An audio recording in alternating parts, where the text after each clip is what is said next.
네, 기독교 영성과 직업 두 번째 파트 시작하겠습니다. 현대 사회와 직업 영성이란 타이틀을 제시해 봤는데요.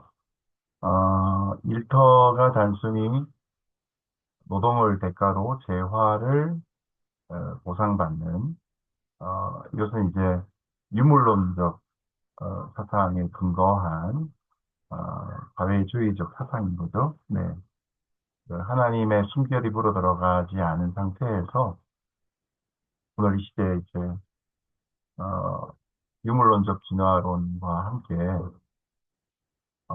갖고 있는 이데올로기적인 관점이 이제 그렇죠. 그래서 이제 프롤레타리아와 부르주아라는 계급의 계층으로 나누어서 계급 혁명을 통해서 노동을 자유케 해야 된다. 이게 이데올로기에 있는 그런 노동의 관점입니다. 네, 그러나 우리는 이제 성경을 통해서 또 창세기로부터 시작해서 노동이 처음부터 인간에게 악한 것이 아니었고 좋은 것이었지만 인간의 원죄로 인해서 그것이 왜곡이 되었을 뿐이고, 다만 우리는 그것을 크리스천의 마인드로 하나님의 소명으로 오히려 에덴 동산에서 있었던 직업의 가치로 전환할 수 있다고 믿는 그것이 기독교의 영성입니다. 네, 그런 의미에서 일터는 고용주와 피고용인이 있어서 억압관계에 있고 이런 것이 아니라 일터 그 자체가 선교의 최전방이고 또 제자도의 현장이 될 수 있다는 사실을 기억할 필요가 있습니다. 워낙 한국도 산업 사회가 발전되다 보니까 과정 중에 음, 어려움들이 좀 있기도 했지요. 네. 그런 부분 안에서 이렇게 민주화가 이루어지면서 지금까지 오게 되었는데 그러나 이제 우리가 어떤 노동자들의 어, 노동에 대한 보상을 제대로 못 받는 것, 그 일과 사회 구조를 그런 이데올로기적으로 바라보는 것과는 좀 구분할 수 있는 지혜가 필요합니다. 고용주가 그리스도인이라면 골로새서에도 나온 것처럼 또 피고용인 노동자가 그리스도인이라면 다 그리스도 안에서 한 형제와 자매로서의 역할을 분명히 하는 게 필요하겠죠. 두 번째로 우리가 있는 일터 안에도 여전히 경쟁과 성과 문화가 가득합니다. 때로는 여기에서 우리가 어떻게 하면 기독교 가치를 잠깐 생략하고 먼저 성공할 것인가 여기에 대한 고민들이 많죠. 1980년대, 90년대를 넘어오면서 우리 기독교 지성인들 사이에서 특별히 캠퍼스에서 기독교 세계관 운동과 함께 논란이 되었던 주제가 고지론이 맞느냐, 미답지론이 맞느냐라는 것이었습니다. 고지는 이제 서밋, 꼭대기죠. 정상까지 올라가는. 그래서 우리가 흔히 성경에서 보게 되는 요셉이나 다니엘이 높은 위치에서 그 영향력을 가지고 하나님의 일을 감당하는 것을, 그래서 Boys be ambitious. 소년이여 야망을 가져라. 그 북해도 대학교에 가면 클락 선교사님이 했던 그런 사역의 열매이죠. 그래서 그리스도인들은 복을 받아서 축복 가운데 승진하고 높은 위치에 올라가야 한다. 그리고 선한 영향력을 펼쳐야 한다. 이게 이제 고지론이고요. 미답지론은 아직 발로 밟지 않은 땅이라는 개념입니다.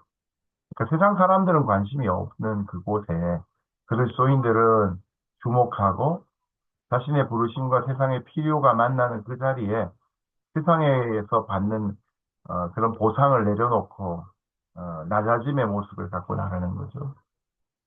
그러는 경우 중에 이제 뭐 코이카 같은 것을 통해서 의사분들이 섬김의 자리를 나가실 분들도 있었죠. 많은 야학 같은 일들도 있었고요. 네. 이두 가지가 팽팽하게 논쟁이 됩니다. 그래서 뭐 두 가지를 또 다 부정하는 분들도 계시고요. 아마 그것이 이제 경쟁 주도적인 사회 조직 안에서의 갈등이 이전엔 또 다른 우리의 어, 논쟁거리가 되었던 것 같아요. 그럼 이제는 고지론과 미답지론 가지고 싸우지 않습니다. 여러분, 우리가 뭐 출세하고 싶다고 막 출세하는 것도 아니고요. 그래서 고지론을 반박하는 사람들은 그 위치까지 올라가느라 얼마나 많은 타협을 했겠냐. 타협한 사람이 무슨 선한 영향력을 끼칠 수 있느냐. 이렇게 얘기하기도 합니다. 그러나 여러분, 우리가 출세하고 싶다고 출세해야 되는 게 아니죠. 또 요셉이나 다니엘의 경우가 같이 그것이 올라가기 전에 그가 신앙으로 처음 출발부터 치러야 될 대가는 사실 무시무시한 것이었습니다. 신앙을 지켰기 때문에 거기까지 가게 된 것이죠. 그래서 우리는 이것을 너무나 하나의 스테레오 타입으로 딱 따로 볼 것이 아니라 나의 삶에서 내가 어떻게 해야 될 것인가 이 결정할 필요가 직업은 자아실현만이 아닌 하나님 섬김의 자리이다. 그렇습니다. 또한 삶 전체를 예배로 보는 복음주의 관점에서 가야 합니다. 일터 영성이 있어야 한다는 것이죠. 그래서 이제 직장을 바라볼 때 직장 선교를 바라보느냐 아니면 직장 사역으로 바라보느냐 이 두 가지 컨셉이 달라질 수 복음주의 관점으로 두 분을 좀 살펴보겠는데요. 팀 켈러를 통해서 통찰을 좀 배울 텐데요. 팀 켈러는 이제 일과 영성이라는 책을 내셨습니다. 팀 켈러라는 개인을 우리가 좀 이해할 필요가 있는데요. 팀 켈러는 돌아가셨죠. 이분은 원래 노스캐롤라이나에서 목회를 하시다가 그곳에서 맨하탄으로 이주해 오시게 됩니다. 한 9년 정도 아주 시골에서 목회하시다가 도시 목회 비전, 얼번 미니스트리의 비전을 가지고 가장 뜨거운 도시인 맨하탄에다 오셔서 도시 목회를 시작합니다. 이분이 이미 이제 뭐 자신의 신학과 신학의 여정에서 PhD까지 다 받으시고 설교를 준비할 때 늘 마치 한 편의 작은 논문을 쓰는 것처럼 그렇게 준비를 하셨어요. 그리고 이 리디머 장로교회를 개척을 하고 당연히 오는 회중들이 이 맨하탄에 전문직을 가진 사람들이지 않겠습니까? 그러니 그냥 전통적인 설교가 아니라 정말 그들의 귀에 들어가고 마음을 움직이고 가치관을 새롭게 할 수 있는 그런 메시지를 준비해서 전합니다. 그리고 가장 중요한 경쟁이 치열한 맨하탄에서 어떻게 하면 성도 한 사람 한 사람이 성교적 교회의 성도로서 살 수 있는가 그 부분에 초점을 가지고 메시지를 준비합니다. 그래서 그가 말하는 것을 좀 정리를 해보면 첫 번째 일은 하나님의 창조의 목적이고요. 네, 하나님의 창조의 목적이죠. 네,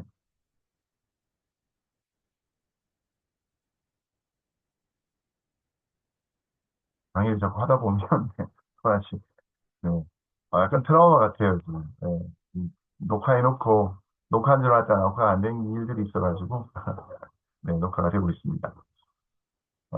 그래서 일의 목적에 대해 재정의하면서 일은 단순히 밥벌이가 아니라 소명이다. 우리가 하는 모든 일이 하나님께서 주신 부르심이고 하나님의 창조 사역에 함께하는 것이 이에 의미와 가치가 함께 있다. 강조가 되고요. 그러나 이제 타락 이후의 노동의 고통을 그도 인정을 합니다. 힘들고 어려운 일이 있다는 걸 인정을 하죠. 그리고 일은 이웃을 섬기는 수단이 된다는 것도 인정을. 자신만으로 일하지 않고 하나님과 세상을 위해 담방울을 흘리라. 말이 여기 밑에 있죠. 복음은 일의 동기를 계속 정화시킨다. 깨끗하게, 새롭게 해준다. 소명이란 건 뭐냐? 재능과 열정과 세상에 필요한 하나님 인도가 함께 만나는 것이 소명이다. 그 일을 통해 하나님을 닮아가게 되고 행복해지고 싶다면 주님처럼 일하고 주님처럼 쉬어라. 여기 나오는 것처럼 일과 쉼의 균형을 얘기했습니다. 하나님이 창조 사역하신 이후에 안식하신 것처럼 우리도 일과 쉼의 균형을 통해서 진정한 만족과 행복을 누릴 수 있다는 것을 팀 켈러가 강조하죠. 두 번째 복음주의자는 폴 스티븐스입니다. 제가 대학교 때였는데요. 여기 나오는 평신도가 사라진 교회 라는 책이 대학교 3, 4학년 때쯤 이 책이 이제 번역이 되었습니다. 제가 이제 전공 공부를 열심히 하면서 하루에 한 두 챕터 정도 경건서적을 읽었었는데, 그때 이 책을 읽다가 깜짝 놀라서 후루룩 다 읽어버린 적이 있습니다. 그리고 이 책을 제가 나는 영원히 이 책을 위해 살겠다. 이 책에 나온 대로 살겠다라고 했던 그런 결심을 했던 적이 있습니다. 먼저는 폴 스티븐스 목사님에 대해서 이해할 필요가 있는데요. 처음 나온 책이 이제 참으로 해방된 평신도인데, Liberating the Laity. 사실 성경에는 레이티, 평신도, 레이티란 말이 있는데 이제 백성이라는 뜻이고요. 이걸 이제 번역을 하면 평신도가 되는데 평신도란 말은 없죠. 네.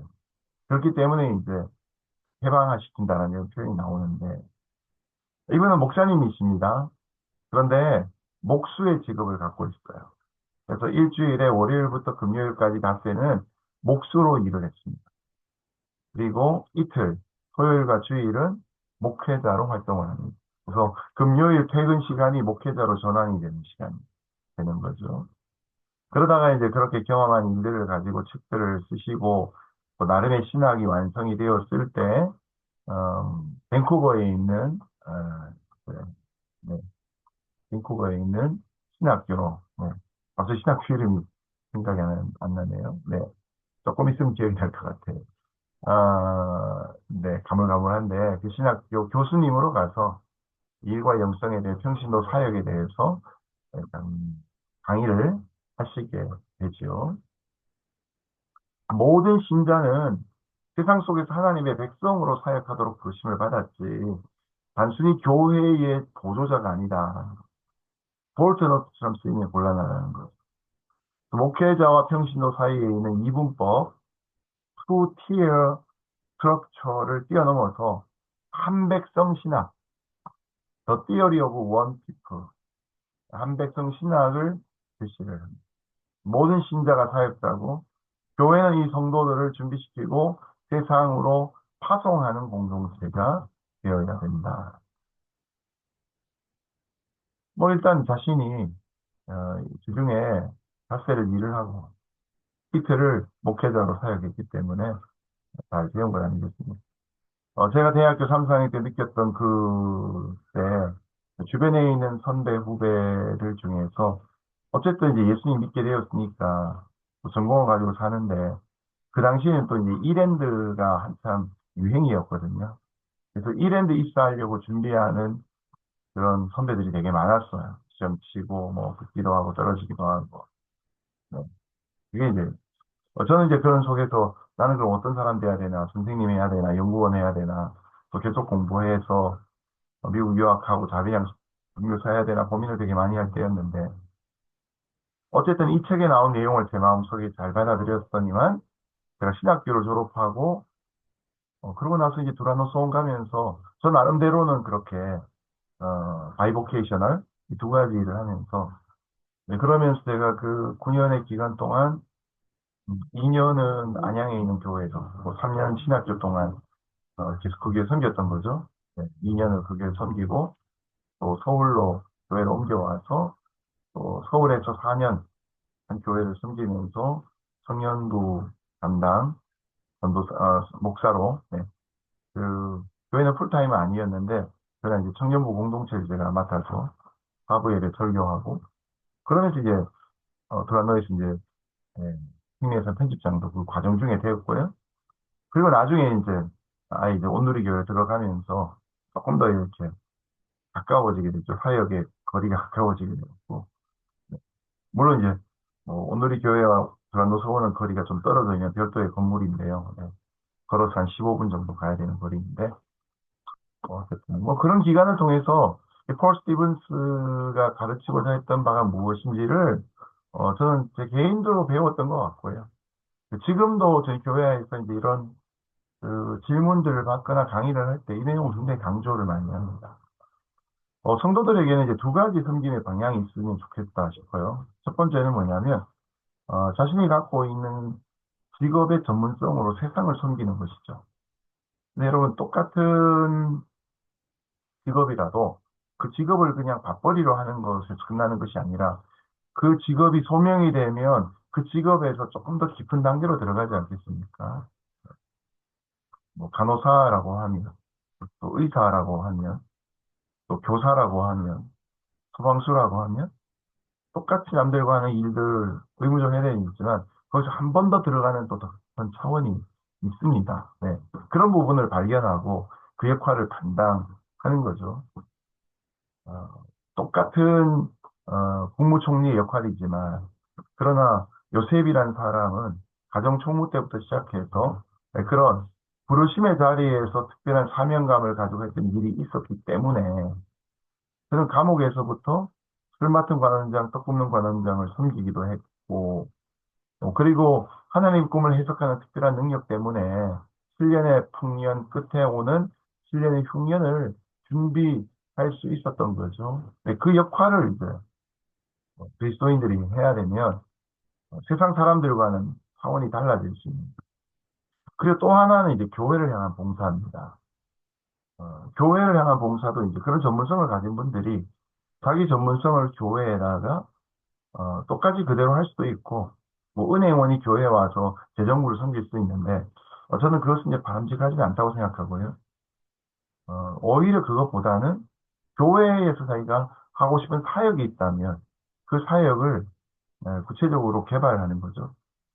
제가 지난 토요일에 간호사 하고 있는 형제랑, 원래 19명이 가까운 3시간 거리에 있는 멕시코 티juana라는 도시에 원데이 아웃리치를 다녀왔는데, 네, 같은 세대의 차가 움직이는 제가 하는 차가 이제 SUV 차여가지고 늘 선교할 때 같이 가거든요. 저는 이제 담임 목사가 아니라 드라이버로 간 거였는데, 이제 전체를 총괄하는 형제가 제 옆에 타고 갔어요. 대화를 평소보다 많이 했는데, 이 형제는 이제 장로님 되는 게 꿈이에요. 아버님이 장로님이시고. 그래서, 이제 정말 교회를 정말 젊은 사람이지만 어르신들처럼 잘 섬겨요. 막 그렇게 세대가 갔다 오면 막 자기가 가서 막 주유도 다 하고 막 이럴 정도로 네. 자기의 짬나는 시간을 가지고 와서 제가 이제 그런 조언을 했어요. 그런 누구나 할 수 있는 일도 좋지만 교회 공동체 안에서 자신이 할 수 있는 평생 사역의 일을 좀 정하면 좋겠다. 이 형제가 학사라고 해서 그 기숙사 비슷한 걸 이제 운영하는 데에서 가감 같은 역할을 대학생 때부터 했거든요. 그래서 우리 교회 비전 중에 그런 게 있으니까 나중에 이런 비전을 맡아서 그 사감을 따로 채용을 하고 K를 줘야 되면 비싸잖아요. 근데 여러분 뭐 20명, 10명 작은 학사관을 운영하는데 사감까지 둘 수는 없잖아요.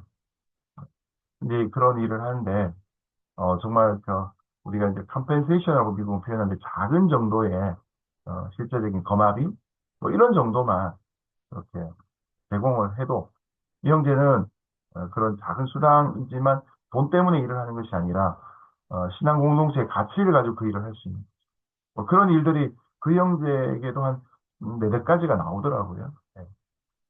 제가 이런 얘기를 했어요. 그럼 일주일에 3시간이나 4시간을 쓰고 그 일을 통해서 교회가 세상을 섬기는 사역을 할 수 있도록 이렇게 교회를 통한 사역을 준비하면 좋겠다. 네.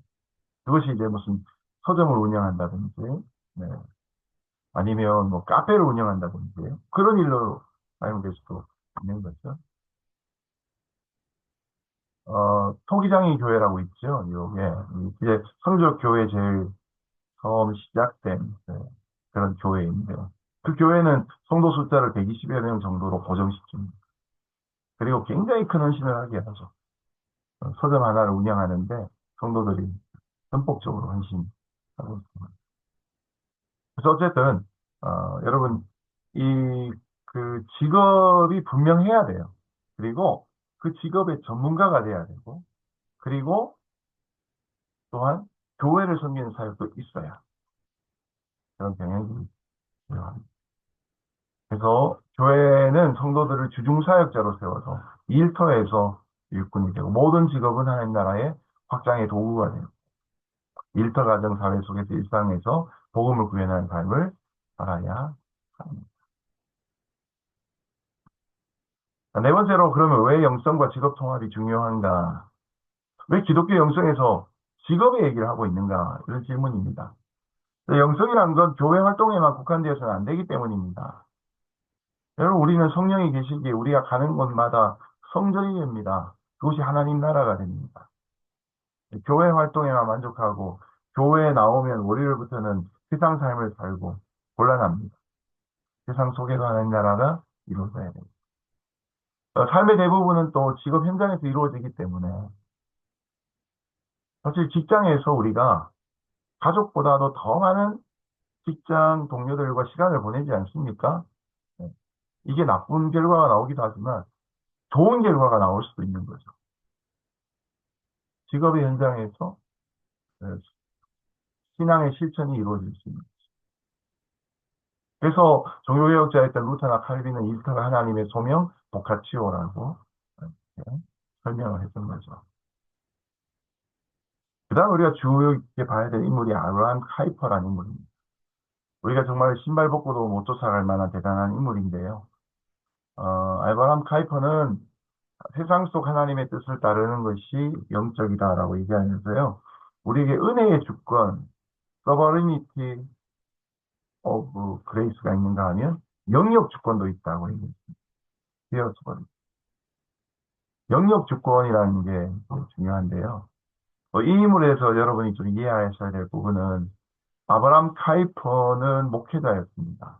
또 그 이전에 신학 박사였고요. 그런데 정치가가 되고 그리고 그의 나이 64세 때에 네덜란드 수상이 됩니다. 그리고 파란에 가면 자유대학이라고 있습니다.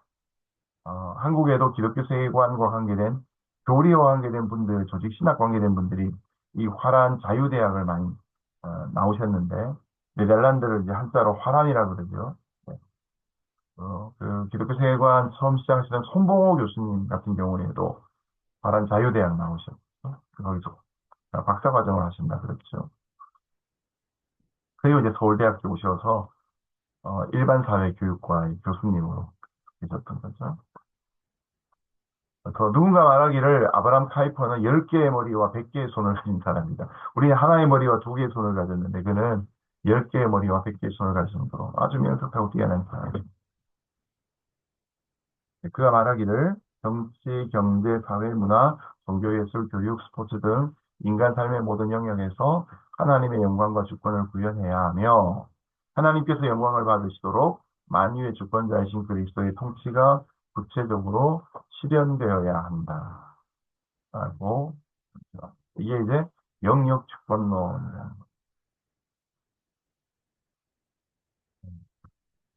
아브라함 카이퍼가 프린스턴에 와서 이런 강연을 합니다. 칼빈주의 강연이라는 제목이었는데요.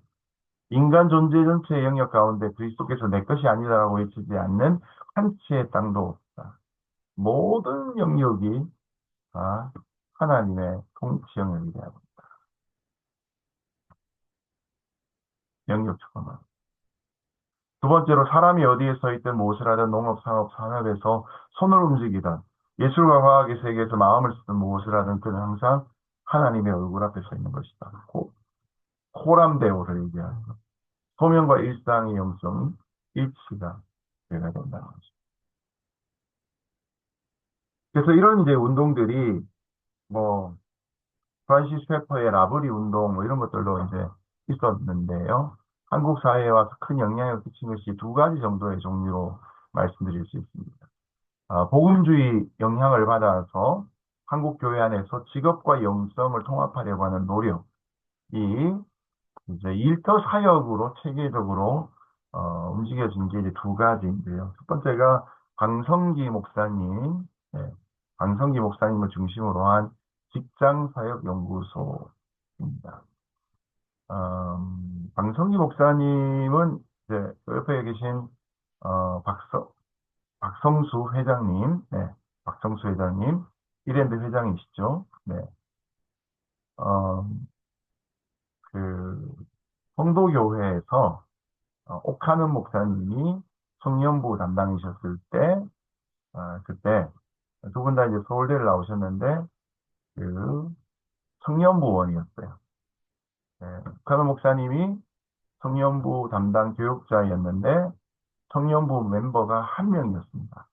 혼자 회장도 하고, 둘이서 청년부를 없앨까 말까 고민하다가 하자. 그래서 그럼 어떻게 해야 되느냐 고민해서 강성기 목사님이 당시 서울대학교에서 선교단체들이 하는 제자 훈련을 보고 오셔가지고 교회에서도 이거 하면 좋겠습니다.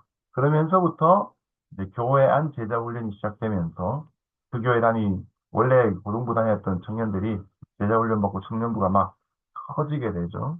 그러면서 사회 각계층으로 흩어지게 되는데 뭐 목사가 되고 선교사가 된 이가 있기도 하고 또 박성수 회장님처럼 그렇게 기업가가 된 사람도 있습니다.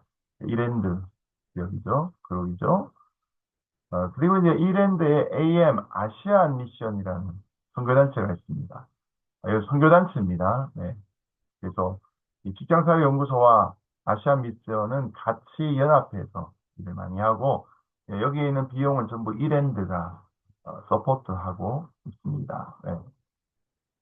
이랜드가 잘 나갈 때가 있었고 뭐 좋은 일 많이 하기도 하고 기업의 윤리의 가치를 높게 가지고 있을 때도 있었고 또 그런가 하면 이제 노조 문제로 욕을 많이 먹는 때도 있었고 뭐 여러 복잡한 일들이 있었습니다. 그러나 1990년대를 기준으로 보자면 뭐 모든 젊은이들의 가슴을 뛰게 만들었던 그런 기업인 건 사실이었습니다. 일하는 제자들이라는 잡지가 또 있었고 이랜드에서는 아름다운 정상 줄여서 아정이라는 제목으로 사보가 나왔는데 이랜드 사보인데 되게 인기가 많았어요. 그 당시에 빛과 소금이라는 잡지와 함께 아주 유명했던 그런 이 직장사회연구소 비즈니스 인스티튜트가 1988년에 설립이 되어서 일터에서 어떻게 하면 신앙을 실천하고 사회고 훈련을 하느냐 그걸 가지고 이제 교육도 하고 출판한다고 네트워크 만드는 일들을 했었습니다. 그래서 교회 밖에서 특별히 직장 안에서 영성을 새롭게 조명을 하면서 일터 선교라는 관점을 본격적으로 확립을 하게 되죠. 그래서 평신도 소명의식이 굉장히 고양되었던 것도 사실이고요. 그러나 이제 여러분이 이랜드라는 브랜드가 갖고 있는 모습, 네. 또 이랜드 안에서 있는 가치, 뭐 이런 것들, 유사한 또 다른 기업들이 있지 않습니까? 뭐, 제 아내는 그 신혼그룹에서 건축기사로 직장생활 했는데, 에베네셀이라는 옷 브랜드가 있었죠. 네. 신혼 종합개발, 어, 에베네셀, 뭐 이런 옷 만드는 그런 브랜드를 했었는데, 그 대표적인 몇 개의 크리스천 기업들이 그 당시에, 성공주의 또는 성과 중심으로 판단받는 그런 일들이 많았습니다. 네. 그래서 아까 말씀드렸던 것처럼 고지론이 이제 어, 빚어지게 된 그런 배경이 되기도 합니다. 아, 그러면서 이제 교회 봉사를 그 순간에 확 무시하고 밖으로 확 나가버린 그런 일들이 있었죠. 네. 유명하게도 이제 이랜드에서는 주일에는 옷 매장을 안 열게 했죠. 신혼 에베네셀은 마포 도화동에 있던 그 본사 간판에다가 주일은 쉽니다 해가지고 고발 당하기도 하고, 네, 뭐 이런 일들. 어쨌든 한 시기에 일터 사역, 일터 영성을 깨운 것은 사실입니다. 두 번째는 BBB라고 해서요. 요건 이제 그 CCG 개념이 조금 더 들어간, 뭐 내비게이터 개념이 조금 더 들어간, 이름에서 나오는 것처럼 비즈니스 바이블 벨트입니다. 직장인 성경 공부 모임. 그래서 일터 선교사를 만들어서 적용 중심의 성경 공부를 하고 젊은 사람들을 많이 수용하는 모임을 통해서 현장 사역을 강화시키고자 하는. 마크에도 보면 카페에다 십자가를 모아서 BBB 로고가 만들어졌죠. 이런 이제 지금도 직장인 모임 속의 성경 공부 그룹들이 계속되고 있습니다. 네, 복음주의적 평신도 운동입니다. 매주 아침 출근 전에 모임을 통해서 함께 성경 읽고 기도하고 또 전도하는 직장이 갖고 있는 신우회는 주로 오너의 주도하에 이루어진다면 직장인 성경 공부는 직장과 직접 관계가 없지만 직장을 넘어서서 사역자들을 통해서 만들어지는 그런 제가 온누리 교회에 있을 때에도 이 BBB의 대표가 되시는 분이 이제 온누리 교회 어, 교육 목사님으로 같이 있었습니다. 예. 그 사역 잘하시도록 교회에서 서포트 해드리는 그런 관계였는데요. 네. 그래서 이런 직업 영성 훈련이 한국 사회 보편화되지는 않았어요. 네. 그러나 이런 것이 있음으로 인해서 일정 부분 이제 의식이 깨어지게 돼요. 깨어나게 된 것이죠. 그래서 더 많은 신자들이 자신의 직업을 신앙의 확장 공간으로 이해하게 되는 그런 마중물 같은 역할들을 하게 되었습니다.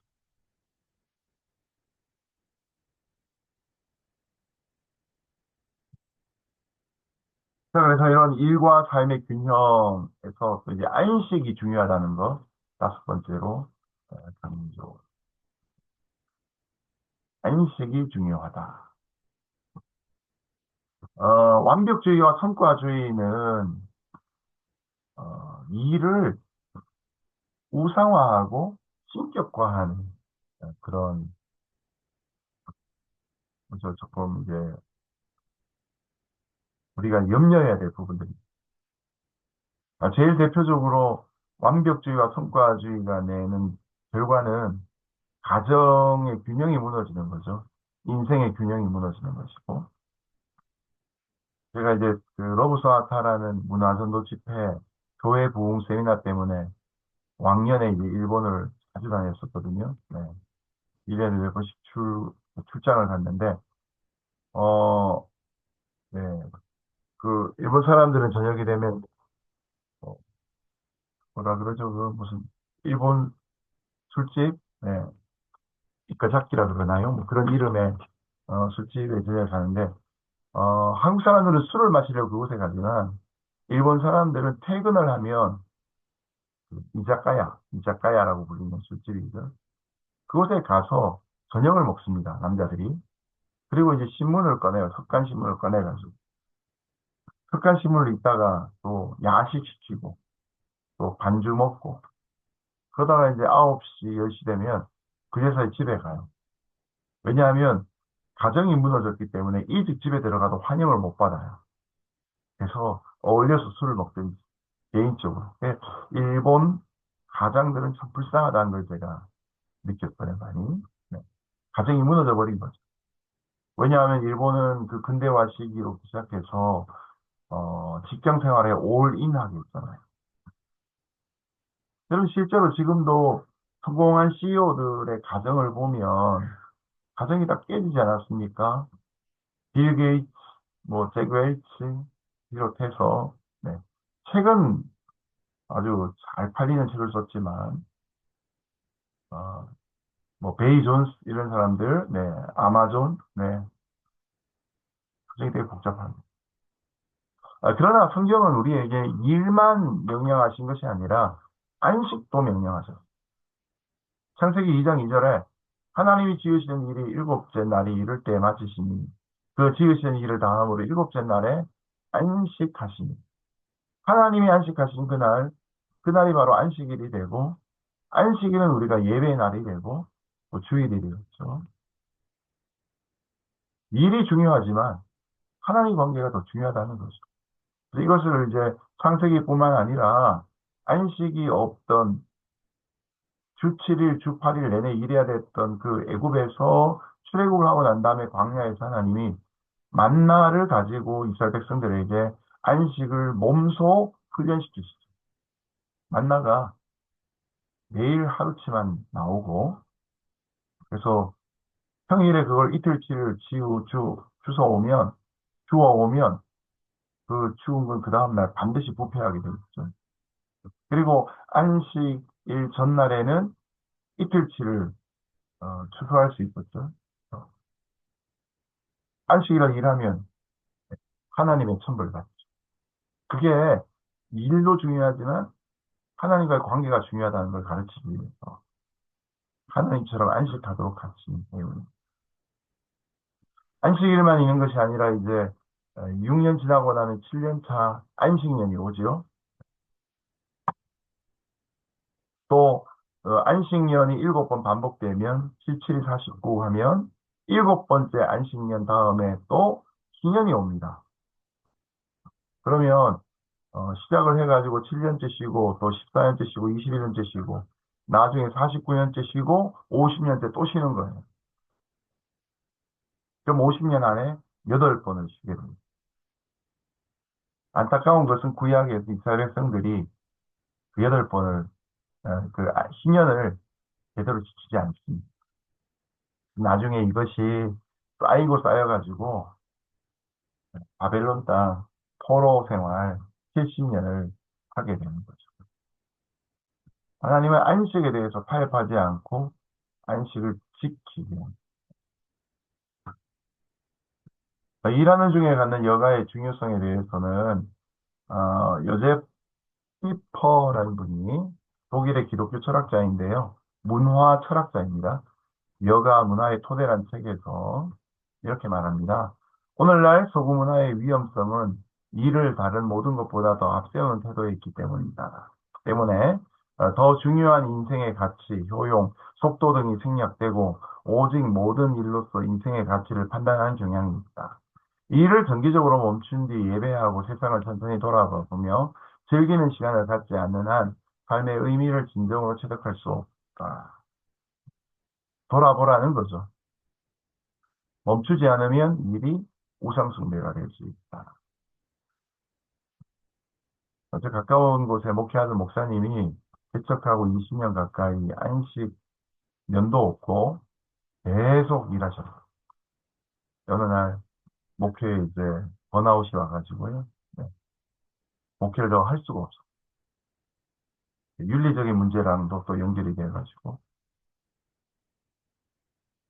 안타까운 소식은 또 그분이 한국에 또 목회를 갔는데 또 똑같은 일이 또 발생을 한 거예요. 이게 이제 여러분 폐는 재생이 불가능하잖아요. 간은 재생도 가능하지만 폐는 망가지면 재생이 불가능합니다. 심장, 키드니도 마찬가지.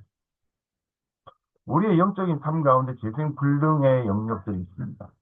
그게 갇히지 않도록 키워줘야 잠이 중요하듯이 안식이 중요합니다. 시편에도 하나님이 사랑하신 자에게 잠을 주시도다라고 하는데 그래서 여가가 중요합니다. 네. 브레이크가 중요해요. 그래서 주일이 우리에게는 안식의 차원에서 이루어져야 일도 중요하지만 안식도 중요하다는 사실을 강조. 기독교 영성 그럼 안식이 다인 것처럼 보이지만 일하고 우리가 보면 예배하고 일하고 예배하고 일하고 쉬고 일하고 쉬고 일하고 이것이 이제 균형이 되어야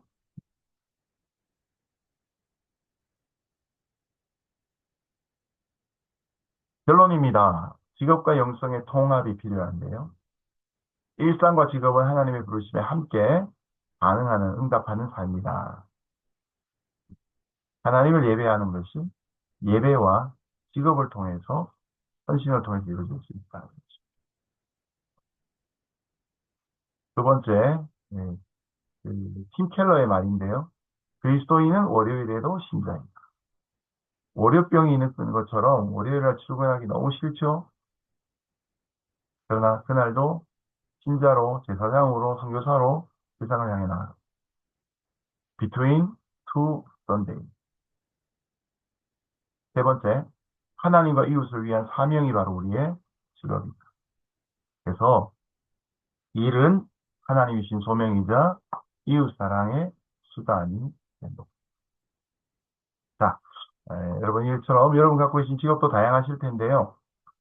또 앞으로 섬기시는 일들 가운데 이런 부분들이 있다면 이런 스킬이 또 제가 소개시켜드린 저자들을 잘 또 학습하셔서 좋은 직업의 영성, 일터 영성을 전제하실 수 있기를 주님 이름으로 축복합니다. 자, 이 11강 마쳤습니다. 수고하셨습니다. 이제 다음 주인데요. LA 시간으로 5월 5일 오후 5시에는 이번 학기 마지막 12번째 수업이 있습니다. 줌 수업입니다. 네, 줌으로 수업하고요. 진행하는데, 수업 시간 중에 또 기말고사에 대한 안내를 드리게 될 거고요.